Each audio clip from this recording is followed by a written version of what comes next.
There's a new app that creates incredible VFX shots using just your phone. We came across some SORA updates this last week that absolutely blew our minds, and we're leaving to the Cannes International Film Festival to share the future of filmmaking with the industry. Welcome to AI Film News. I want to kick things off by showing you a really interesting tool that we came across called Simulon, that basically allows you to shoot an augmented reality version of a scene and then up-res it using artificial intelligence to get maximum quality. Basically, the way it works, you use LiDAR technology to scan a 360 scene to get all of the reflection maps and the data that you would need for the lighting sources.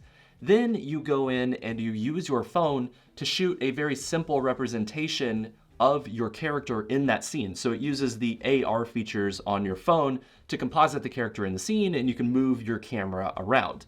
But it looks kind of low res directly from your phone. But that's where the magic happens, because using this technology, you then send it to the cloud from your phone, and it comes back a few minutes later with a highly realistic composite with that 3D asset. So it's basically this AR virtual production workflow that creates some pretty interesting results. And there have been some really cool demos online. Here's a few examples. So we have this shot of this robot character that basically is doing character replacement, jumping over a bridge, and it looks pretty dang realistic. That compositing work looks borderline cinematic. We also have this scene of two robots fighting in a garage, and the camera shake, the tracking looks pretty realistic. Now, the shadowing isn't 100% accurate, but it's not too bad, especially considering this was shot and entirely composited on an iPhone. We also came across this scene of this mech suit robot walking through a park.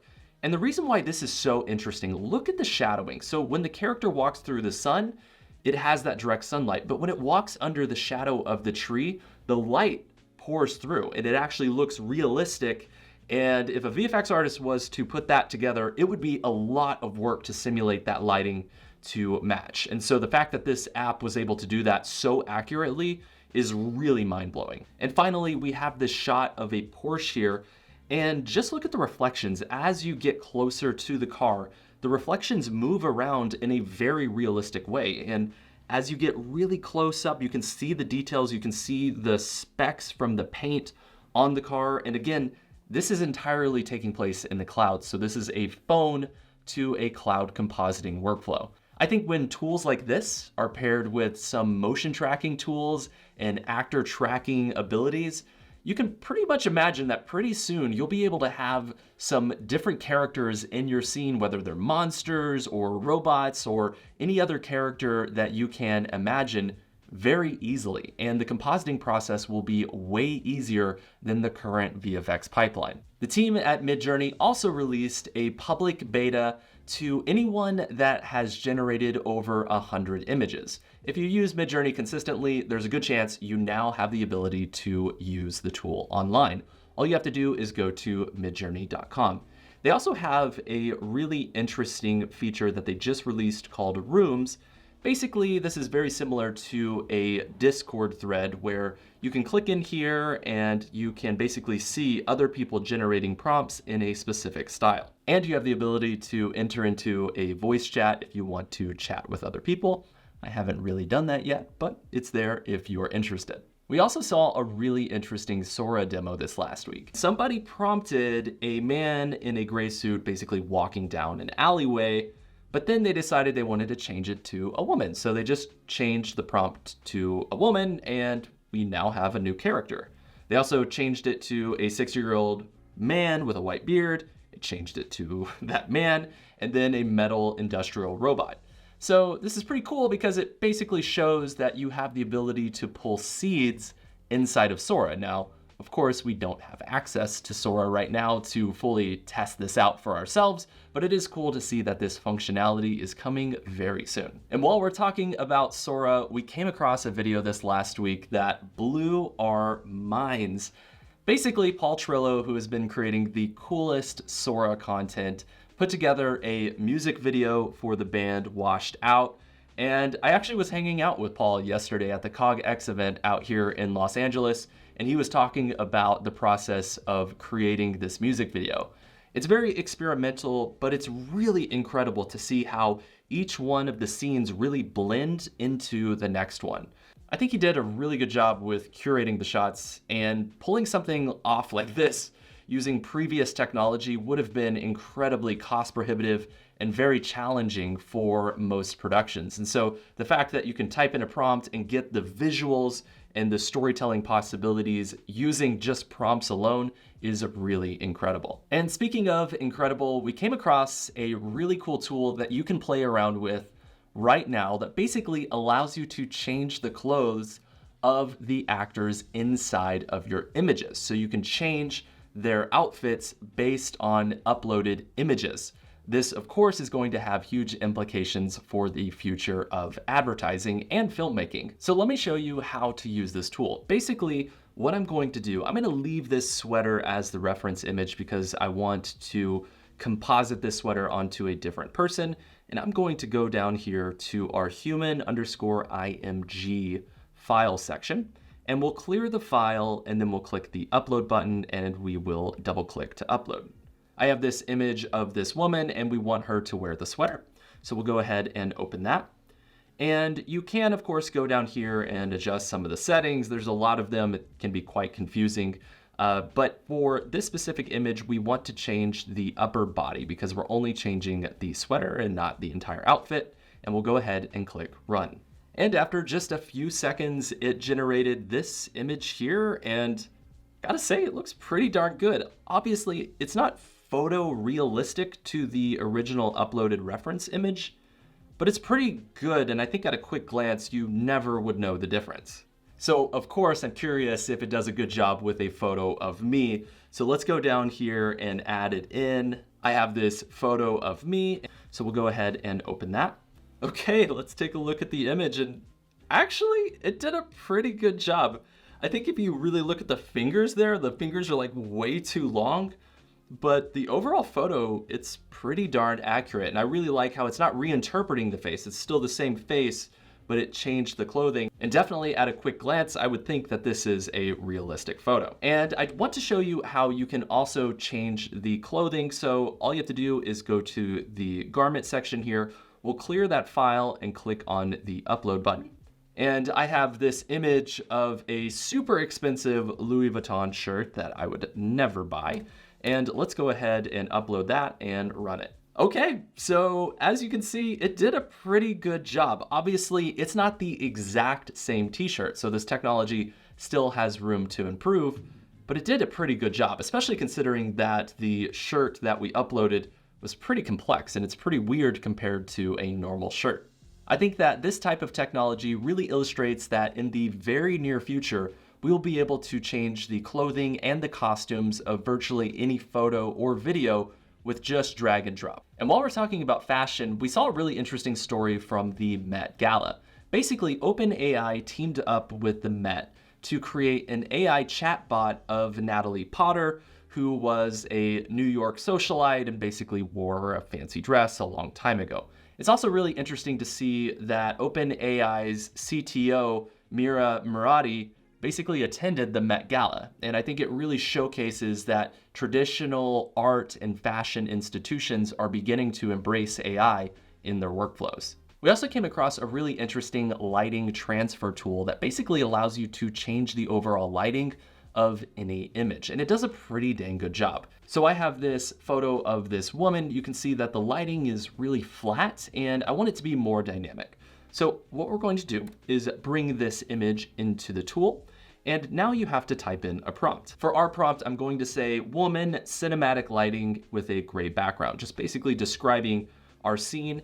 And you can see that we actually have some options here to change the direction of the lighting. So we can have the light come from above, we can have it come from below. Let's go ahead and do top lighting and go ahead and click relight. Okay, so within just a few seconds, it created this image here. You can see that it did a really good job. Actually, there's a lot of texturing on the skin. The lighting looks realistic. You can see that there's shadows coming through that look really good. And I think it really does showcase that in the future, we will be able to relight virtually any image or video using a tool like this. There's already some AI relighting tools in video editing applications like DaVinci Resolve, but a more dynamic relighting interface is likely just around the corner. And speaking of around the corner, there are a ton of AI film events that are happening. The first one that I want to let you know about that we are super excited for is the Cannes International Film Festival. The team at Curious Refuge is teaming up with Leonardo to sponsor an AI filmmaking meetup at the Cannes Innovation Studios. It will happen on Friday, May 17th from 5 to 10 p.m. You can come out to the event for free drinks. We're going to have some really interesting AI tech demos and some AI games. I should note that you need a badge for the event, but if you're going to be there, we would love to see you. We're also giving 4 talks in collaboration with Cannes Next and Microsoft across multiple days. You'll find links and more information below this video. Shelby and I will be immediately leaving Cannes to give a 2-day workshop at the National Film School in Denmark. The event, unfortunately, is sold out, but they have opened up a wait list for folks who may be interested in attending. I should also note that AI on the Lot is happening in Los Angeles on May 16th. This is one of the coolest AI filmmaking events in the entire world. Over 500 people will be in attendance, and they're going to have panels and discussions with some of the most talented AI filmmakers and creative innovators in the world. They'll have speakers from OpenAI, the director of Black Mirror Bandersnatch will be there, and the virtual production supervisor of Fallout and Rebel Moon. You can use the code CURIOUS at checkout to get 20% off your ticket. We're super sad that we won't be able to be there, but if you're in the Los Angeles area, I highly recommend attending the event. And speaking of events, we'd like to extend a thank you to the COGx Festival in Los Angeles. Shelby had the privilege of speaking on a panel about AI tools, and we had an incredible time learning about the future of entertainment, law, and so many important concepts. At that event, there was this really cool demo where they had a piano player play 3 different pieces of music. One of them was an original symphony by Chopin. The second was an AI-generated symphony, and the third was created by the artist. And then they had the audience guess which one was AI-generated, and it actually was really challenging for the audience. About a third of the people actually guessed it correctly. Submissions are also open for our AI filmmaking competition. Again, we're giving away an Apple Vision Pro to the winning film trailer. All you have to do is go over to our website, you can download the rules, and then upload your trailer. We already have 73 submissions, but we imagine that that will be even more in the coming weeks. So you still have plenty of time to turn in an awesome submission. And I should note that you can turn in more than one trailer. So if you have multiple trailers that you think could make the cut, I highly recommend uploading them to the platform. The government of Ukraine is actually using an AI spokesperson to get official messaging out there. It's really interesting. Basically, they now have an AI foreign ministry spokesperson called Victoria Shi. And basically, she will say words and communicate information that is written and verified by humans in the Ukrainian government. But basically, this is helping them save a lot of resources that are obviously challenging to have during the crisis that's unfolding there. In order to fight misinformation, they're also including a QR code with all of their messaging that will directly link to the government's website. The team at Udio also released a few really interesting updates to their tool that are really interesting. The first update is giving you the ability to extend a track for up to 2 minutes. So up to this point, you could only extend a track for 30 seconds. Now it can be extended to 2 minutes. The second is giving you the ability to do audio inpainting. So for example, in this video, we have this example of a track. Let's go ahead and listen to it.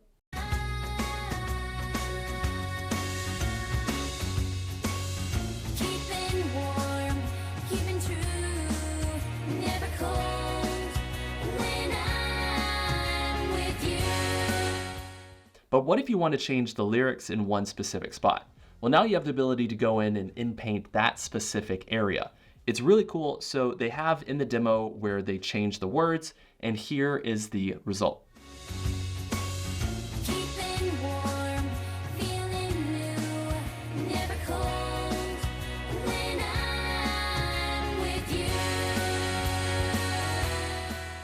All right, so you can see it actually did a pretty good job. There's also a really interesting demo where they showcase adding in a piano solo to this track. And I think it really does showcase that the future of music production is going to have audio in painting as a very essential tool. And speaking of essential tools, we had some more information from Sam Altman about ChatGPT 5 this last week. Basically, he said that ChatGPT 5 is going to be a lot smarter than ChatGPT 4, which makes sense. But what's also interesting is that the team at OpenAI is actually working on a Google search competitor that could be out very soon. In fact, by the time this video launches, this new search feature may be available to the masses. This, of course, is a very real competitor to Google, and in the near future, we could be realistically picking between using a ChatGPT search experience and a Google search experience. And the team at OpenAI also came out with a tool called ChatGPT Classifier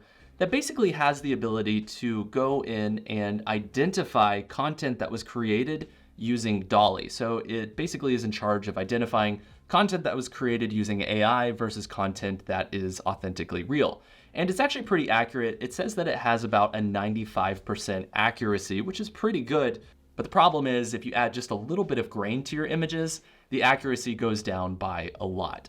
So of course, using AI to identify fake content or AI generated images or video is really great. But of course, it will always be this back and forth process to upgrade the tools that can identify AI generated content and the tools that are trying to mask it. Spotify has also tested out using AI to translate their podcast, and it's actually pretty interesting. So you can click the link below this video to go to the voice translations page.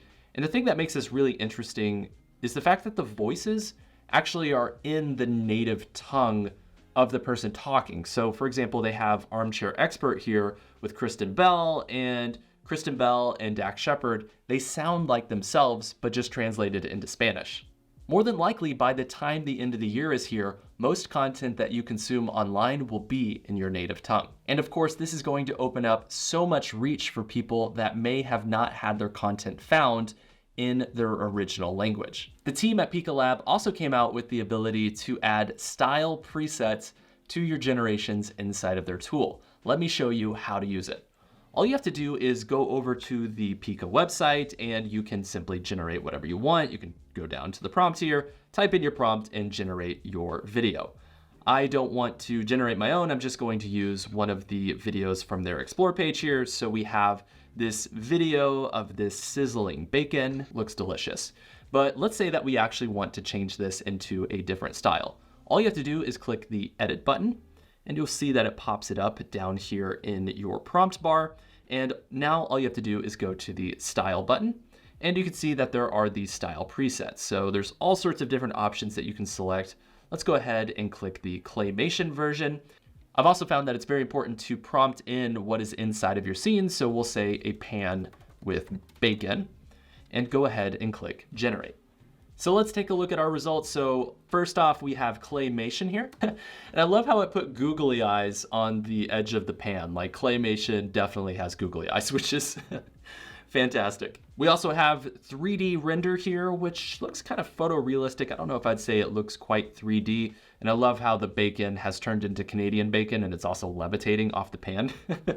Super funny. And the last one we have here is this anime style, and it actually looks pretty dang good. I'd say if you told me that this was just from an anime, I would totally believe you because it looks great. And that brings us to our AI films of the week. The first film that I want to shout out is, of course, Paul Trillo's music video. We've already talked about it, but I think it's really interesting that it also received a staff pick from Vimeo. It seems like AI-generated film concepts are getting more accolades and really showcasing their ability to tell new stories. Next up is an advertisement from Paul Montreal, which is just a fantastic name. Paul basically put together a quick advertisement for a 1980s inspired Diet Coke commercial where some women take some time off from their work, and let's just say it's not entirely about the Diet Coke. He put the project together using Let's AI for the visuals, Runway for the video, 11 Labs for the voice, and he used some music from Artlist. And our final project of the week comes from Iya Shopko,